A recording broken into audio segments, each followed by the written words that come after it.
future. Guys, where are we?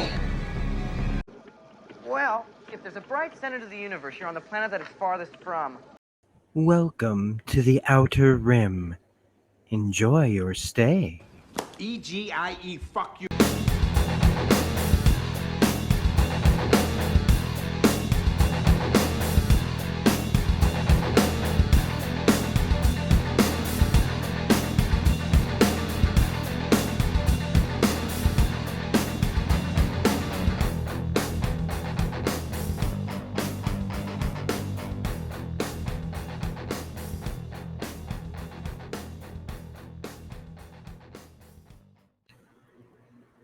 All right. Hey, everybody. Welcome back to the channel. This is Rob here at Smirking Gun. And today I just finished watching The Bear Season 2. It's 10/15, July 3rd, 2024.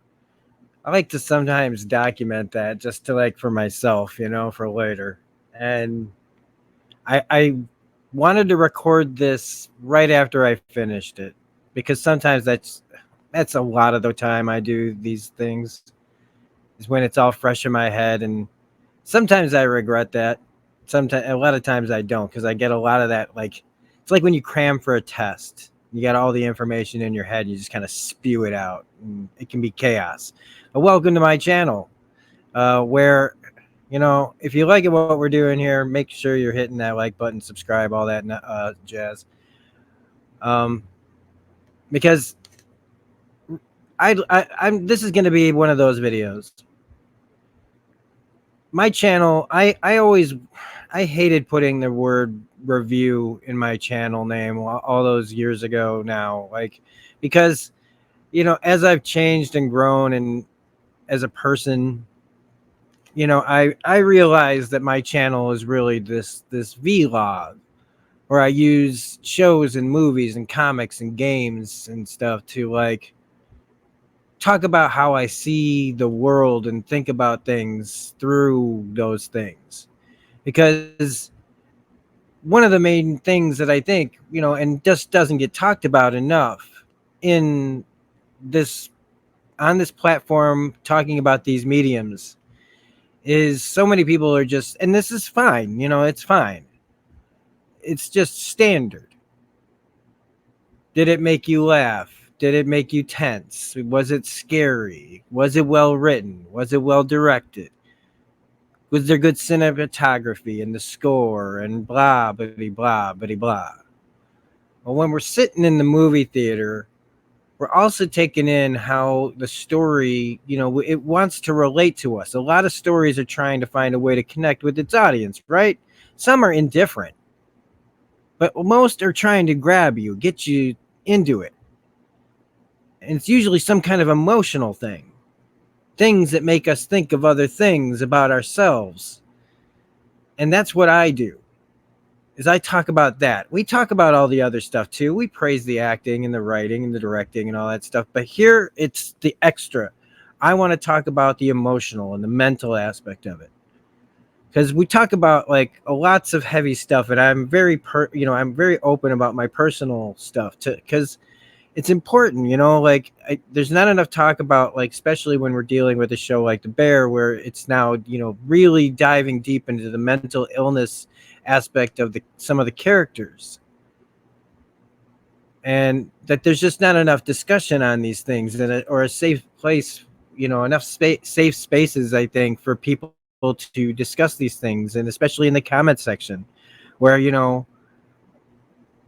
I hope that when I can talk about these things and how they make me feel, that when somebody finds the video, they can connect to that and maybe feel safe to open up about their own stuff. Even because sometimes that's all people want, man, is to just be able to find something to connect with in one of our own videos, right? That's what we're trying to, good content creators anyway, creative content creators, people that are really, I guess the people that are only in it for the money, they want to grab you too, but it's usually more baser stuff, like how much, we hate something, or hate someone. Not enough is just taught being, there for the communities out there, people, the actual fans of things, and the people who are looking for things. And I feel like in videos like this is kind of why I still do what I do on here, why I've always kind of done it. I just didn't always know it. I wasn't as, I'm becoming more and more self-aware. I sound like Skynet. I'm coming online for the first time. And I bring this up, I bring all this up because I really want to start like hitting it home that like when I put reviews in my channel name and I say that this is more of a vlog, it's been this like back and forth, smirking gun reviews, smirking review, smirking gun, all this like stuff. But then I still have to put the review in the title because then people might actually click on it. If I, it's people don't want to discuss things. They want reactions. They want review. I mean, if I put reaction in front of most of my videos, I could technically say, well, this is a reaction. A review is kind of the same thing. Just, reactions are different compared, depending on who's making it. Most of them are just they're standing there watching the, clips of it and preening for the audience about every little thing. But I don't want to get too off track. Like I feel like I'm way off track now. But then this is going to be one of those videos because I just recently binged and I don't like to binge, but I binged the first season of The Bear because I wanted to see what all the hubbub was about. I had a friend that really wanted me to check it out. I had my hang-ups about the show and why I hadn't watched it, but then I watched it and I was really glad that I did, so much that I did a little video about why it took me so long to watch the show, and then to discuss like how it was like such a big surprise and just really nailed things. And we got real personal, and this one's going to be just the same. And we might as well start out with like the real reason. Like when I was going into that first talking about the first season, I said a lot of it had to do with Jeremy Allen White and his performance in Shameless all those years, and how everybody I never really got fully into that show. The characters bothered me, but I took special like attention to really dislike Jeremy Allen White's character, not because he wasn't acting good, but I just didn't like the character. But that's not really true. I mean, I don't like the character. That is well performed, but the real reason I don't like it is because I saw too much of myself in that character, and it showed me, it was like a mirror to me that made me feel bad about myself. Now the show didn't intend to do that.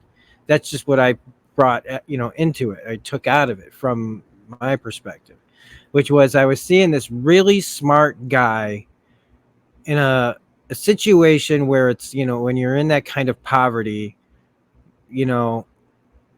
and you've got all the family responsibilities that he takes on himself to help raise his brothers and sisters and everything, and to have all this like wasted potential, and how the character would fight that potential and not let good things happen all the time, like not advance and purposely sabotage himself.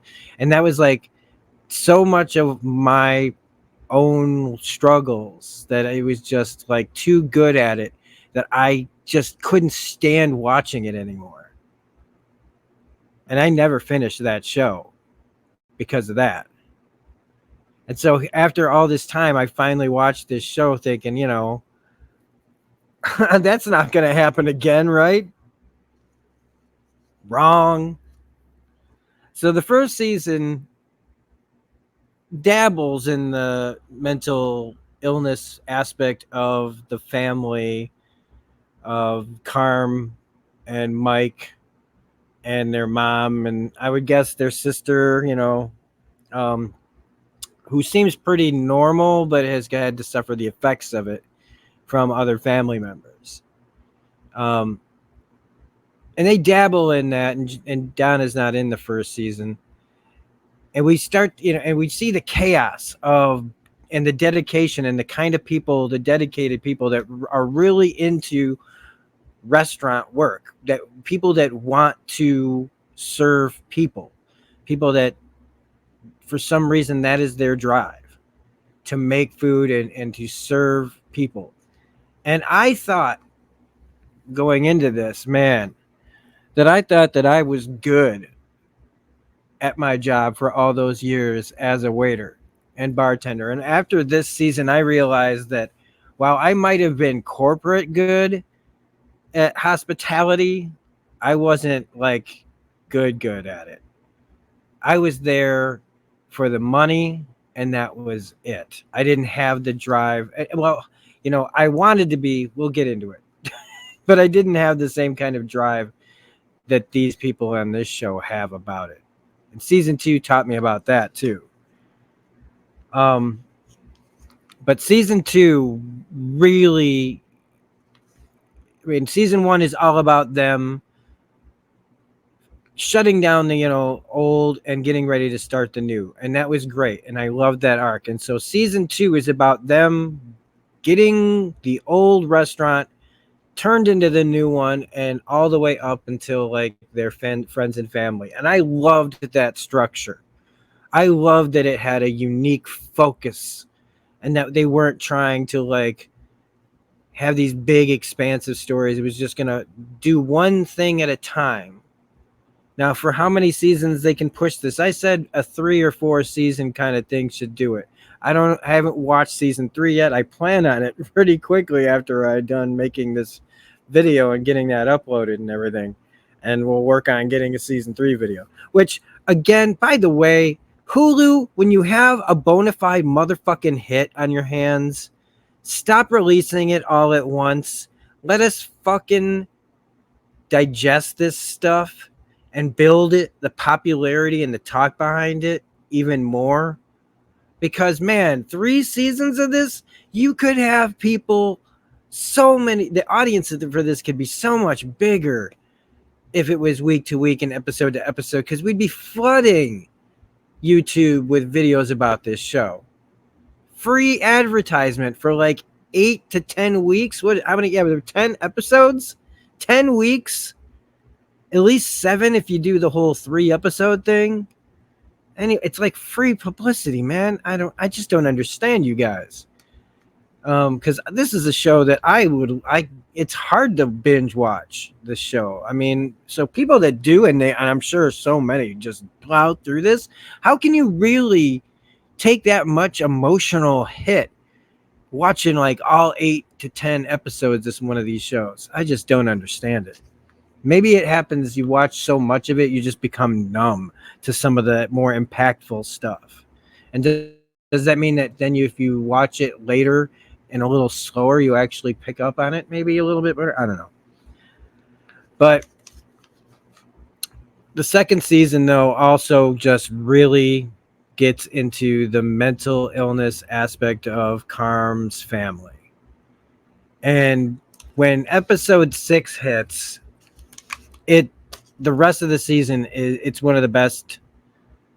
Like, season 2 is good. The first 5 episodes are build up to episodes 6, 7, 8, 9, and 10. So like at the beginning of it, it's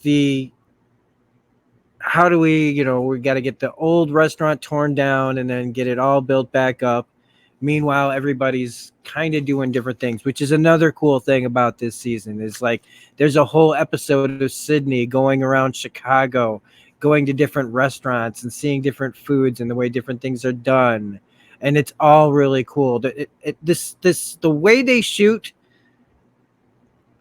any of these scenes in this show is fantastic. The scripts for this show are fantastic, and they take us to these really authentic places. You really feel like you're there. And again, I'm so glad that they do spend so much time in Chicago making this show. Um, but then there's also Elboy, who plays Marcus. He got to do the whole episode after that where he's in Denmark learning about making desserts. Like, who? That's one of the great things about streaming is how you can make these kind of episodes that would never fly on like a regular net. They wouldn't take these kind of risks to make these kind of awesome episodes. And that's why I always love like Hulu and FX for their original series, man, because as much as HBO has always got the main title of the big drama channel, man, Hulu and FX, man, just keep cranking out awesome original shows. Anyway, man, I've already talked for 15 minutes about this. Okay.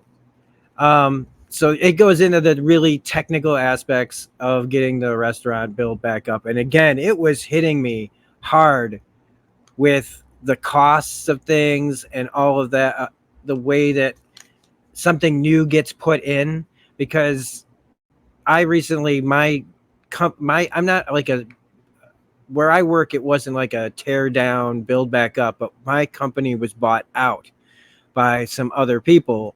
And they came in, and after spending so much time watching them and listening to them talk about cost and labor and how much to do this and how much to do that, and this guy's got to get paid and that guy's got to get paid and blah, blah, blah, blah, blah. I feel like I've witnessed what they went through in the second season's first half of trying to get a place up and running and all the mistakes and watching, because I'm dealing with like pretty new people to this kind of like expansion in their company. And so I'm seeing them make mistakes that I would never make, but they actually have to make them in order to learn. And they'll out and out ignore things I say, because almost as if, yeah, you might be right, but I really got, even if I screw up, I want to find out like this way. And it's wild because I hear them talk a lot about that, like this in the show, where it's just, you're in it and there's no backing out, and it's going to cost what it costs, and it's going to get done how it's going to get done. And we might fail before we even get started.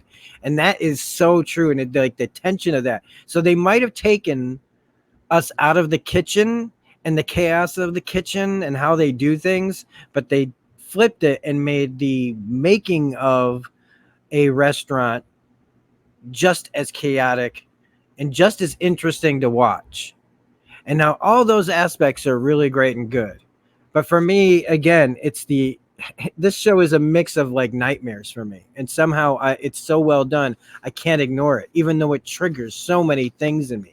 Whether it's my old feelings about the restaurant and the customer service industry as a whole that has left me like freaking traumatized by certain things. I've had events happen to me. I thought every time I think I've seen everything in the customer service world that can just like, I won't be phased. Somehow the bar keeps getting lowered. And seriously, in the comment section, if you know what I'm fucking talking about, raise your hand in solidarity and say something in the comment section about that. Because, man, it's just getting crazier to be in customer service. And it's hard. It's hard to be at the level and the sincerity of the people in this show and what they want to do. And actually, do something for people instead of just serving them. And so all that's great and good and grand. And then you get to that episode. I almost thought about only making a video about this episode that I'm talking about, which is episode 6, Fishes, except I think it's called their last name. Like instead of at the end credits, when it'll say the Bears, it'll say, it says their last name, the Berzettis or something like that. So I was almost going to just make a video about that. It hit me so hard. And then episode 7 comes out, Forks. And I was like, holy fuck. Like, oh my God, it hit me. It changed me. That episode changed my perspective on things. It made me realize some shit that I never knew in my whole fucking life. And then 8 comes, and it's like the big, everybody's back together again. And holy shit, we are actually looking competent and ready to go. And then 9 and 10, just the build up to when they're about to open the restaurant at the end of 9, trying to get everything straight, and the way that they can still build that tension up to it, to the finale, which is like, holy shit. Like they used Pete in a way that like felt so earned. The guy who like they all laugh at gets this like great big emotional moment with Jamie Lee Curtis. And so before we really get started and get emotional, folks, I just want to bring up again. Well, first I want to talk about the soundtrack. Liz Phair's Supernova. Liz Phair was Alanis Morissette before Alanis Morissette. And she was like the one out there saying, like, just look up Liz Phair if you don't know Liz Phair. Exile in Guyville is one of the best albums of all time by at least a female artist, if not one of my favorite albums of all time, period. Then they got Pearl Jam's Animal thrown in here. When they started blasting it again, just like in season 1, episode 1, I think, I got goosebumps while they were playing it. And also REM's I don't remember the Half a World Away. Fucking A, man. But I also just, again, want to really bring up this cast of actors that just kill it. Jeremy Allen White, again, it's like he finds roles. He gets offered roles that are just like channeling my shit at the same time. And it's freaking me out, man. Because both of these characters hit me like where I live. Both fucking, and at different eras of my life, too. Where it's like, back then when I was rejecting him on Shameless, it was because I saw the wasted potential in me. And now, where I am now in my life and trying to deal with the different mental things that I've been suffering with for so long, here's this show pointing them all out to me. Like, these are the things like other people are going through it, and this show does it so well. And not just his character, but others as well. So, and then the amazing Ayo Edebiri, man, who plays Sydney. This girl, man, this person, this wonderful actress, again, make sure that she's somebody put her in something so good, man. She's going to be so good.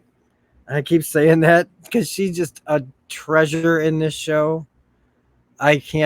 Her instincts as an actress at whatever age she is, man, I just can't even. Molly Gordon, who is new to this season, I don't know if she's coming back or not, is Claire. I really liked her a lot. Of course, you had to have a girl that we all really like so that we can have her heart get stomped on as we kind of knew it was probably going to happen. But I know that all the people out there wanted it to be like, don't do it, man. Don't do it. Don't. But we all knew that when he was talking to the door that she was hearing every fucking thing and that this was going to go bad. So let's just, come on. It's sad, but it was necessary for the character. It really was. They were trying to get there anyway. So anyway, then you have Abby Elliott, who had so much more to do as Nat, where they really brought her in. And it was the family really coming together and giving her a place to be. And so much got to come out of like how she sees the family and how she, like wants her mother to be different, that she doesn't see the time, sometimes like the damage she could do by including her in something, which is a terrible thing that, on the surface to say, but like some people just ruin things. And believe me, I know I've ruined things before. Maddie Matheson is Fack.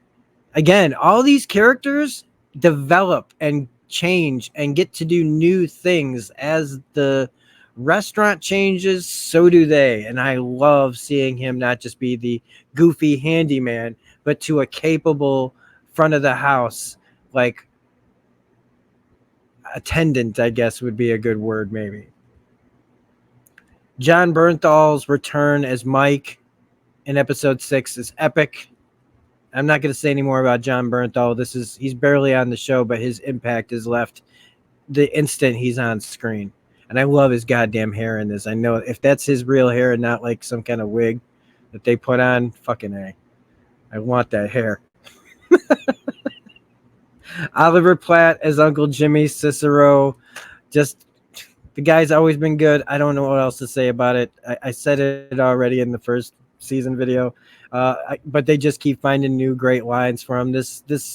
In this one, in the finale, when he gets to talk about the Cubs in 2003, I think it was that year. I remember I was watching that game. We all saw it, man. I never did that. It was one of the only years that I followed the Cubs, like from the beginning to end in my entire life.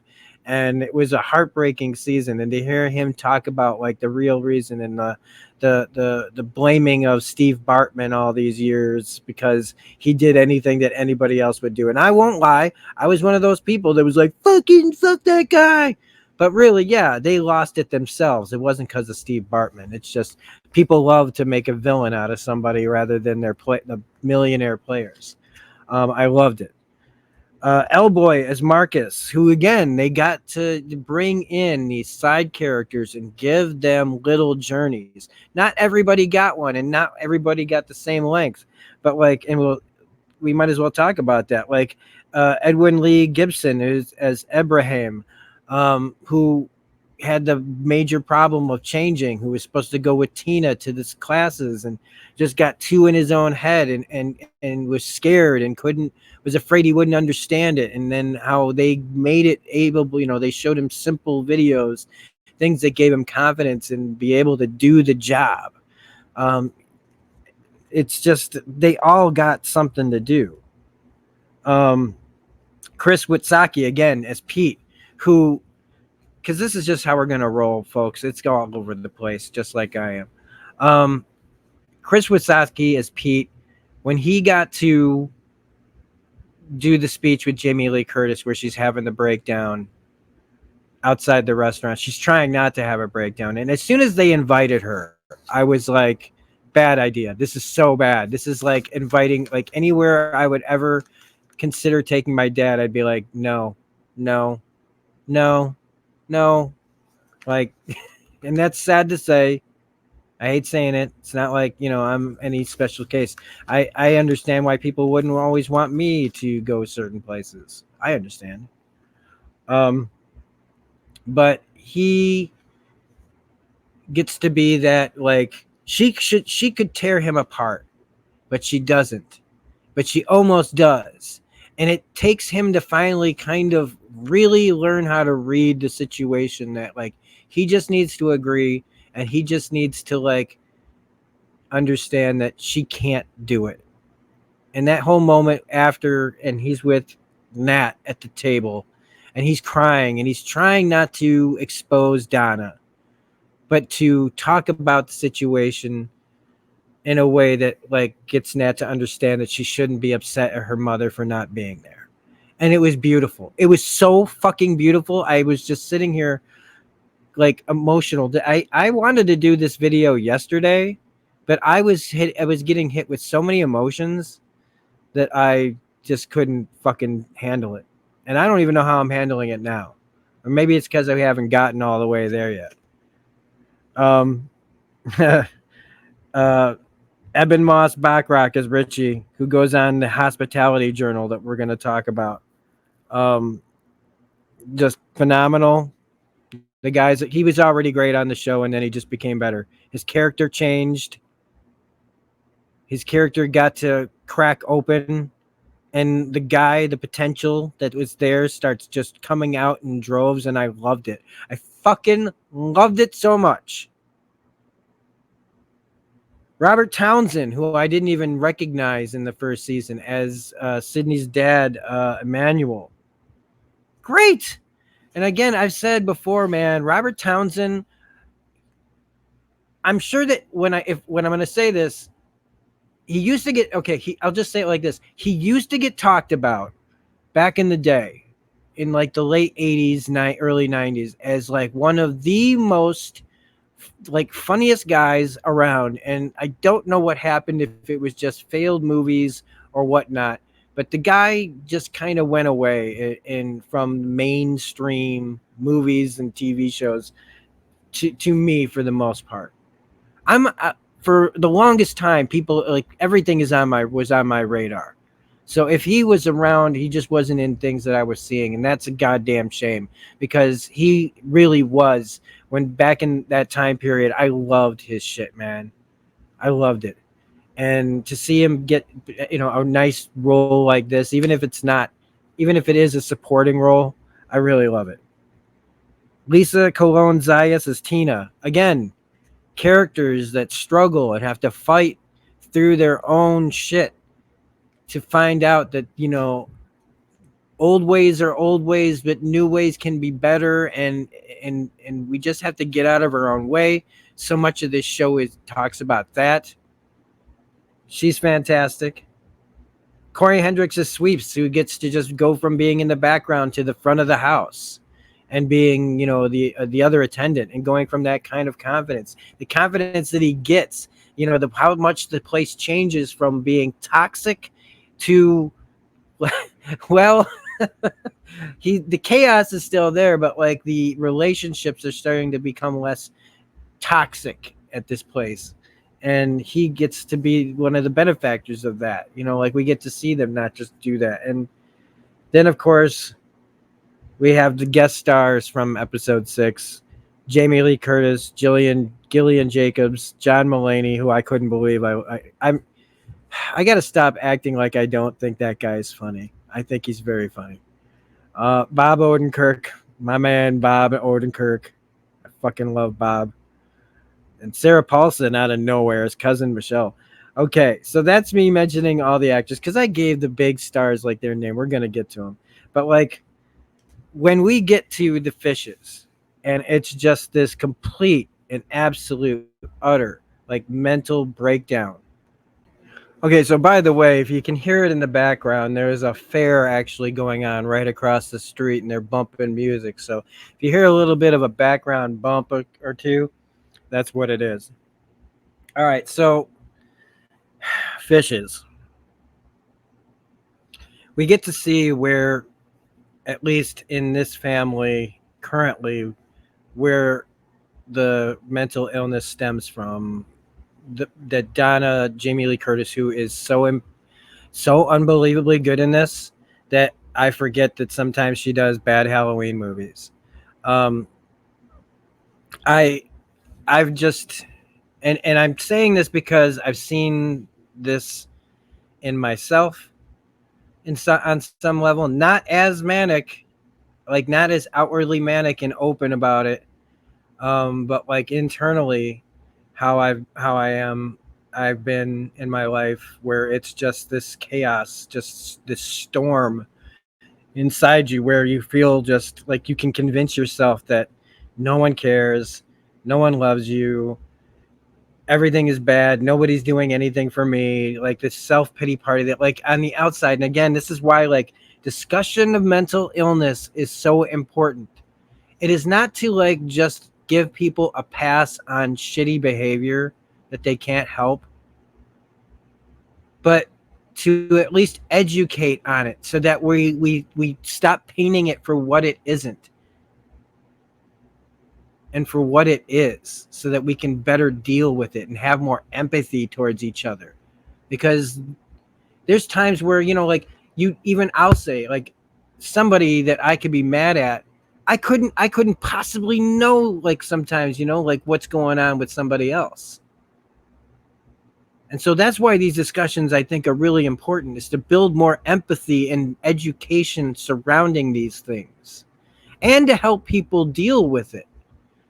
Because don't tell me that some of you out there don't deal with this or have these kind of, like feelings, or people that that are like this, and that it doesn't like affect you deeply. So seeing this, like her, like, it's chaos. Like, I don't even know how she's making food. or how anybody there could even be in that room. Like I said about, I in the first season, I wouldn't go there to eat, let alone work. So it's like this family. It was like I don't know what I'd do. I'd have ran away as quickly as possible. I mean, I ran from my cult family because I couldn't take that shit no more. Like, it's a different kind of thing, but there was still a lot of mental illness, a lot of undiagnosed mental illness back then from the people that were, raising me, the people that I was around. So being around a mentally ill person in a cult that's like the head of one of the churches. I'm not trying. I'm just trying to relate to the mental illness in the show and not make it about me. Just God, I'm like starting to go, God, it's just like, are you trying to make this like a whole show about you? No, just so that for context and whatever, everybody, shut up, Rob. I'm overthinking it. See, I'm getting in my own way, and I got to pull out of it when I know I'm doing it. But then after her, you've got Mike, who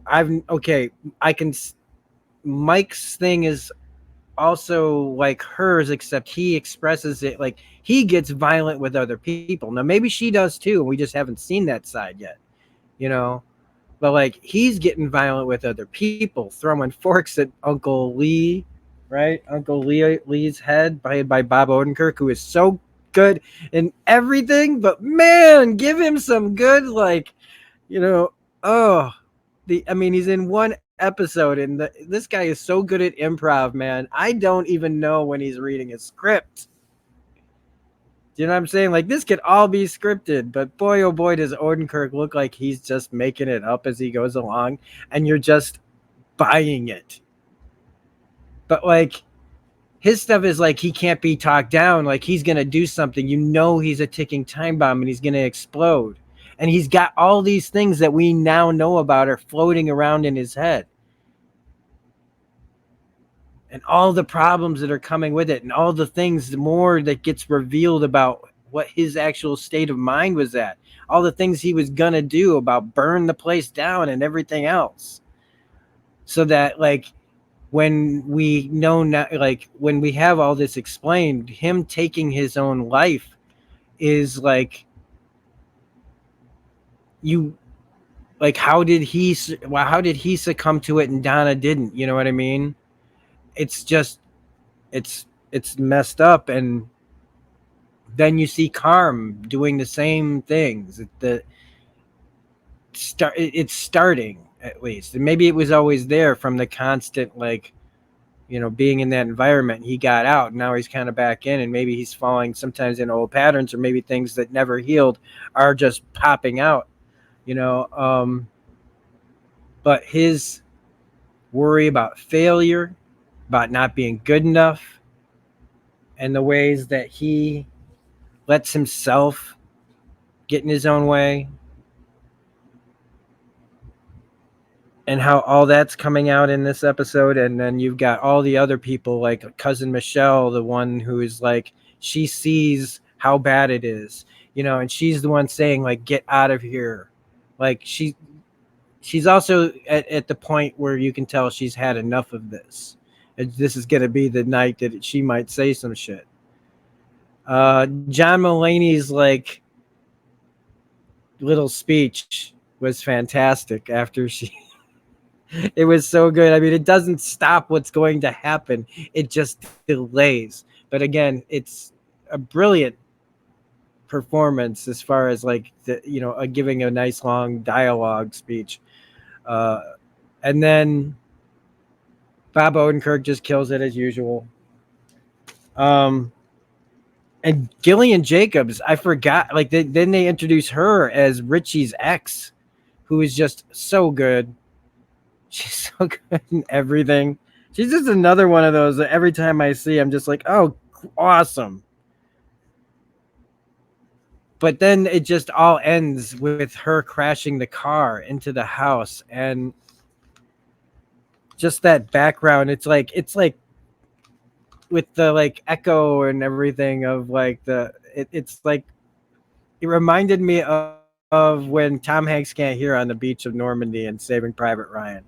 where it just all goes in your eardrums. There's just so much going on that it's like a bomb went off next to your ear, and all you can do is like you're in so much shock of what's going on around you, you can't even hear. It's the way that just explains so much about how they are and what they need and where they are in their life, and how, you know, through what they're trying to do and make, they could actually start to heal. And then after that, that's when it happens. That's when it really starts happening, is the healing starts. And you get to Richie and Forks. And Forks, like I said, changed me. He thinks he's there as some kind of punishment. And then as he goes along, right? And who wouldn't think that? Like, just polish a bunch of forks for 9 hours, man, and for no good reason. You know, it feels like, what's the purpose of this? What could it possibly do for me, right? Nobody could be like fighting change, fighting progress, fighting self-improvement. And they could have done this a different way and made it like where he doesn't learn, or he pretends. Like, let's say he just pretended the whole time, right? But instead, they actually let the character change and grow, because with enough time, and if you open your heart and your mind to possibilities of actually, maybe I could learn something.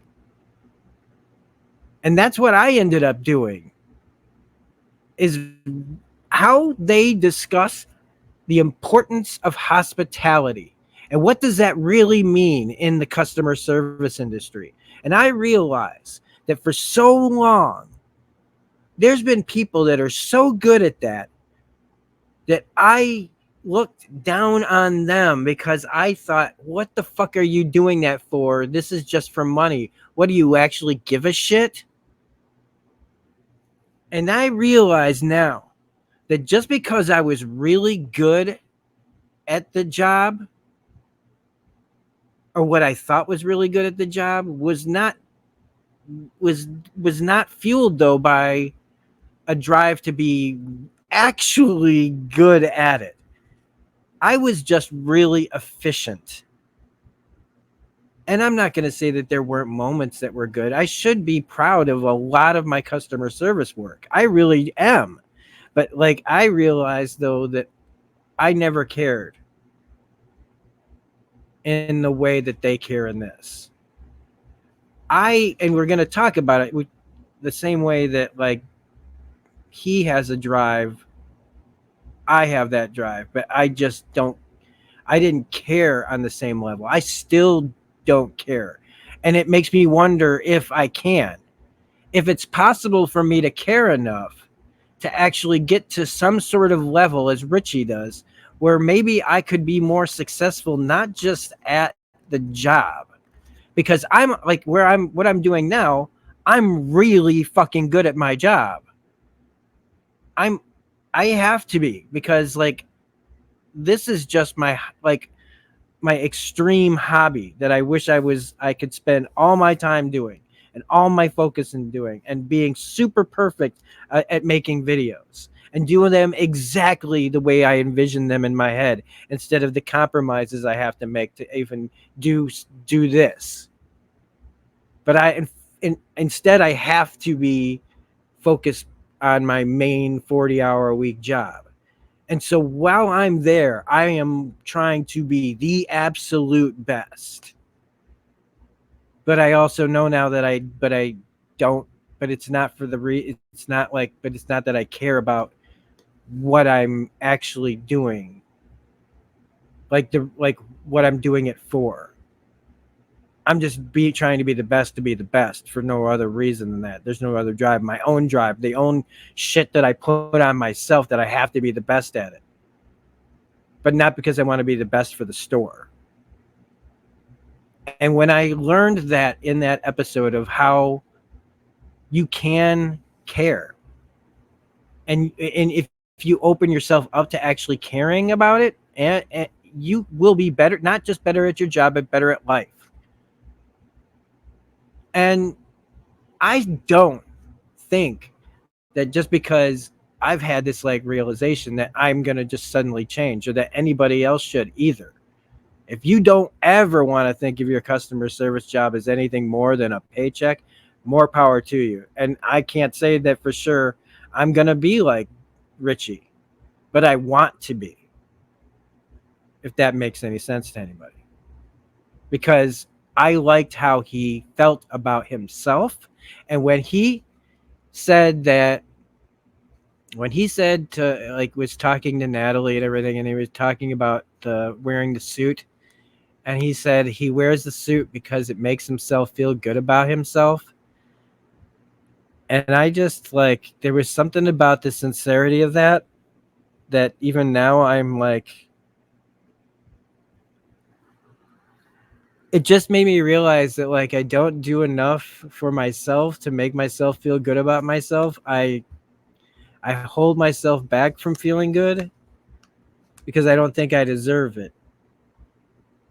And I don't think he thought he deserved it either. When he's in the car singing Taylor Swift, I was like, holy shit, he's also on my level, because I just suddenly realized that, you know what, I think I like Taylor Swift.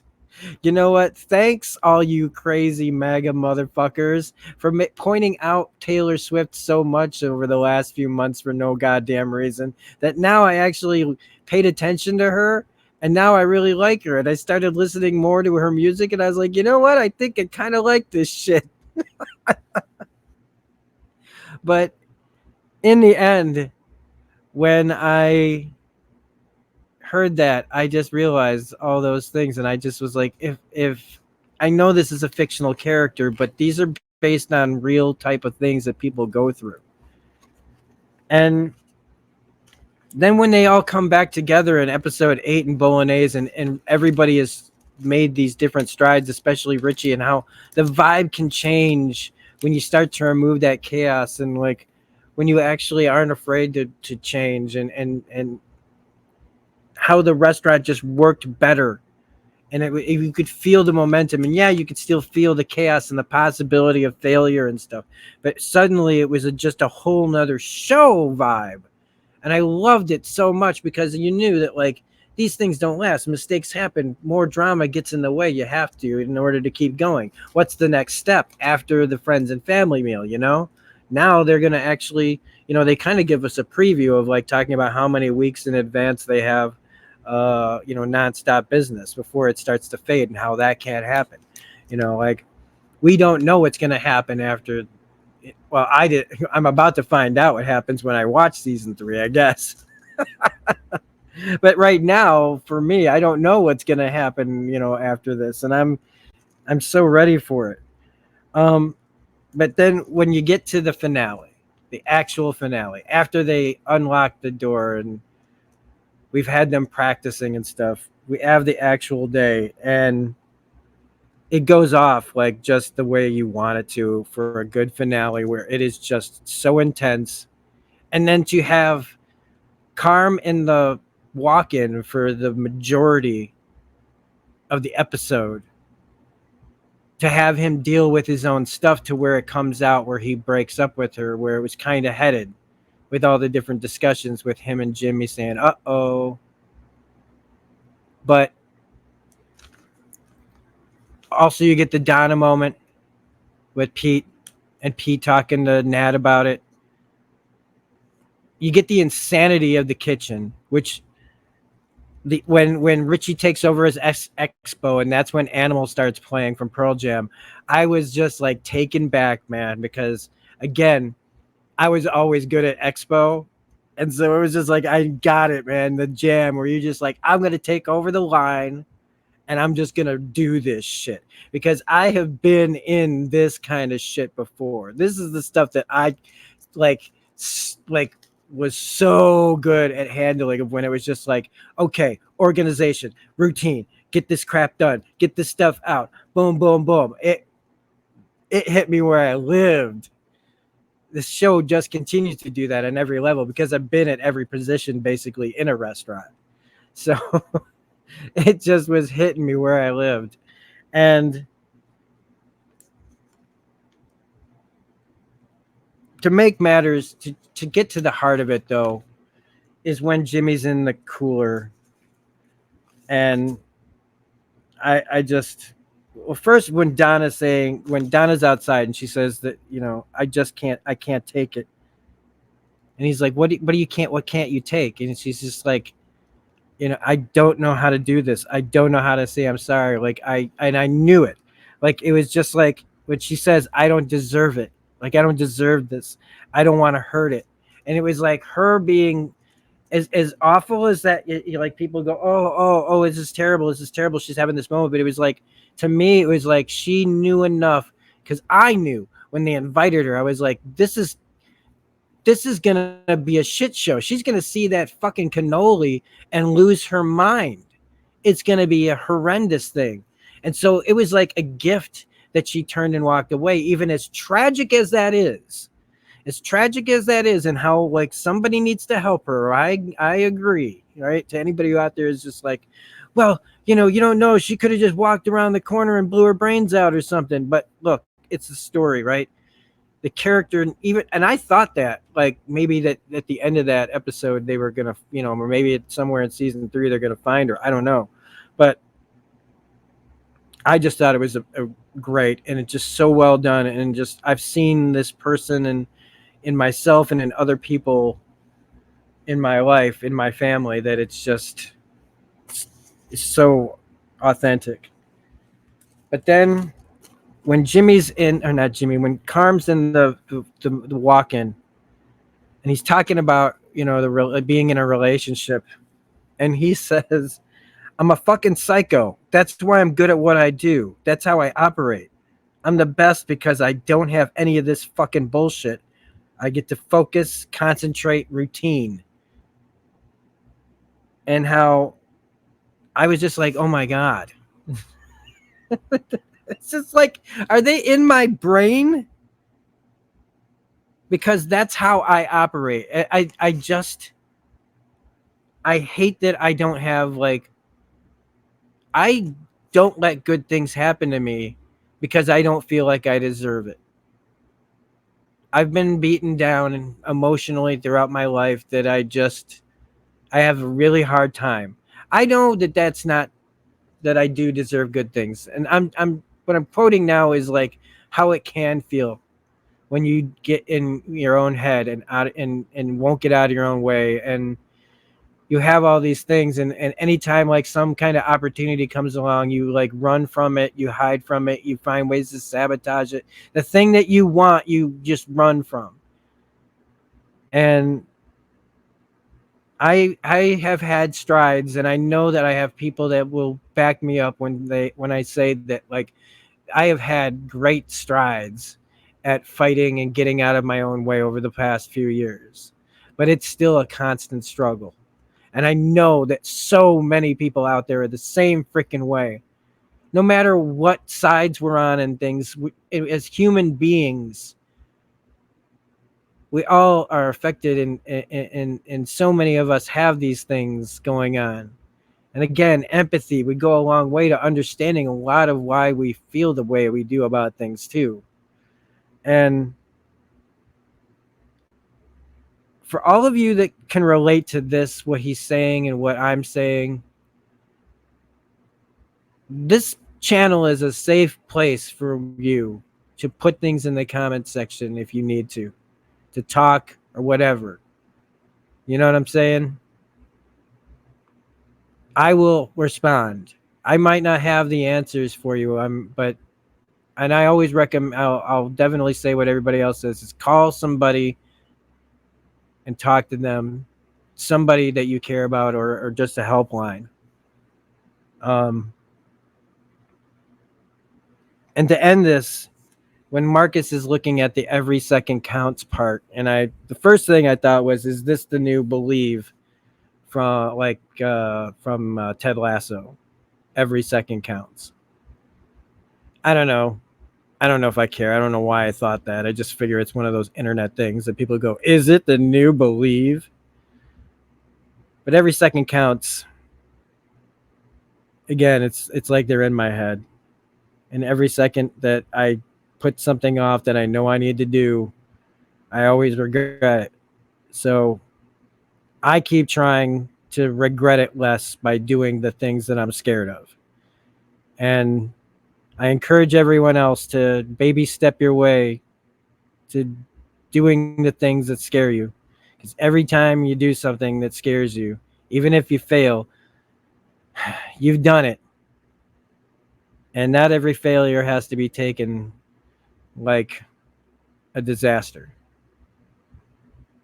And that's all I'm going to say about the second season of The Bear, because it didn't end in disaster,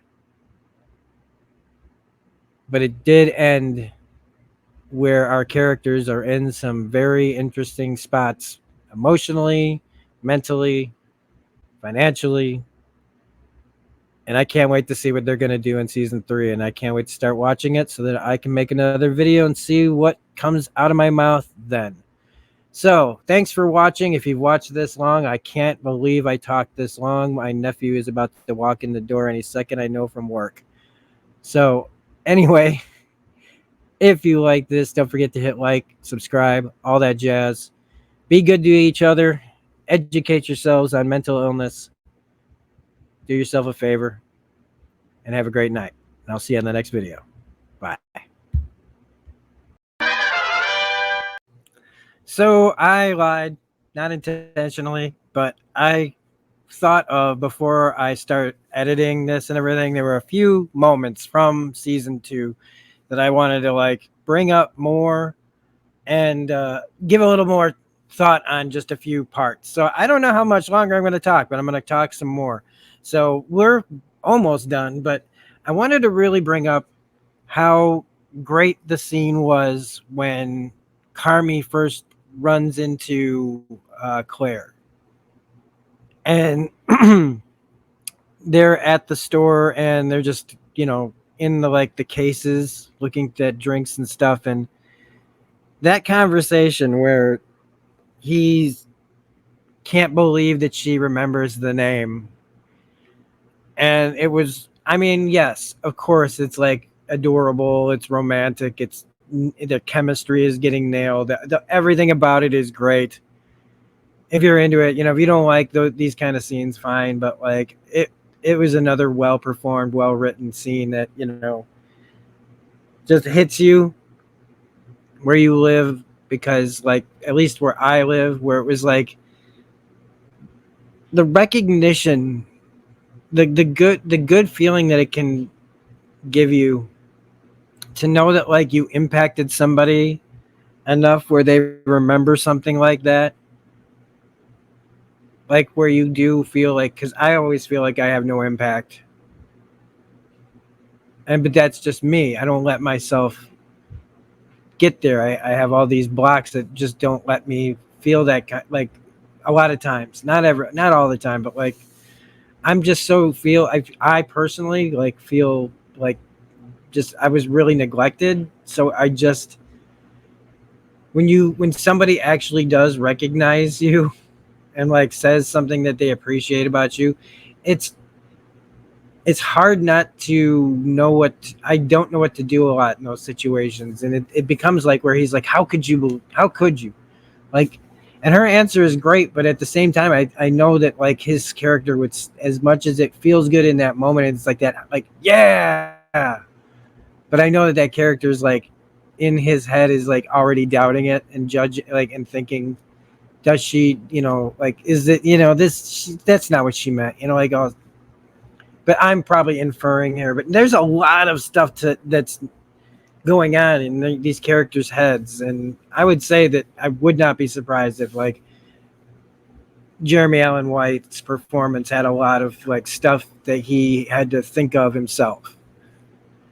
The next part is more of the episode 6 Jamie Lee Curtis stuff, when Carmy goes in there to talk to her, and when she turns on him and talks about like, are we going to have a problem?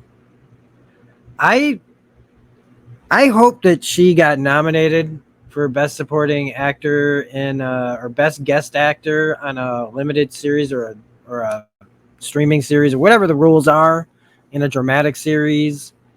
comedy, drama, whatever the fuck. All the different categories. I don't watch award shows, but I do like when I hear every once in a while that somebody that really knocked something out of the park. And Jamie Lee Curtis's portrayal of this mental illness just floors me. It was so scary. It was so goddamn scary. And it definitely makes me want to like go, don't ever get that bad. If you ever feel yourself getting that bad, even though that's like, that sounds like I'm saying, like making excuses for not getting better fast enough. I don't know. Now it sounds like I'm beating myself up. Okay. But anyway, I just wanted to really bring out that whole episode and that whole thing about, like we've seen all this chaos at that table, and then what happens when mom gets there, and it just goes so the way it was supposed to, but like it was still surprising and shocking to see it all go down. And just the chaos that, like, whether it's a restaurant or Thanksgiving, that the problems that they all have emotionally and mentally just follow them. And then I also wanted to bring up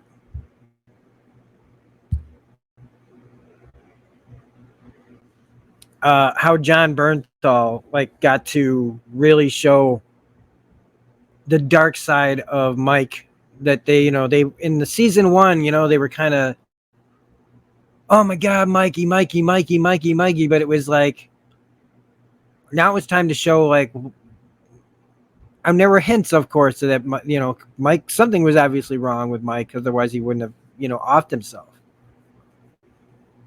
But getting to see where that all comes from and how it was pushed on, his treatment of Carmy, and that the harassment over that Richie would help pile on over Claire, and just the constant pressure to do. It was just it was another one of those just really hard but fascinating episodes to watch, because it just felt so authentic about how people can be with each other and families. And them just being able to show all of it, because John is perfect for this role, man. Anybody who has listened to any of his stories about his past know, this is probably, it probably wasn't a great place to visit mentally, but boy, have they been able to get some great stuff out of minimal screen time by John.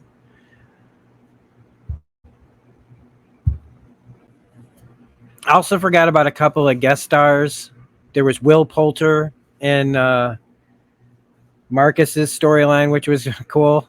Both of them being on Shameless. Jared Allen White and Will Poulter both being on Shameless. Or no, they weren't. I'm thinking of somebody else. Oh my God, never mind. But Will Poulter was in this. I got him confused with his other brother in that show. Damn it.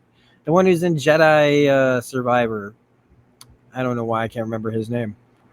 But then Olivia Colman, you turn the corner of the show in Forks, and Olivia Colman is there. Oscar winner, amazing actress Olivia Colman's just there fooling around with mushrooms. And she's the big wig, and it was just oh my gosh. And she just gives it's Olivia Colman. Is she even acting or just channeling? I don't know. But that was so cool to see her in this as well. And more about that Forks episode again, just the process of learning hospitality from Richie's perspective was just amazing to watch again. I just can't say it. I could probably keep going, and I would never end up finishing this video for a while. I'd just be and one more thing, because there are so many great things to talk about. And I was I had just started editing and looking for things and adding things and blah blah blah, and I was oh, what about this, what about this, what about this?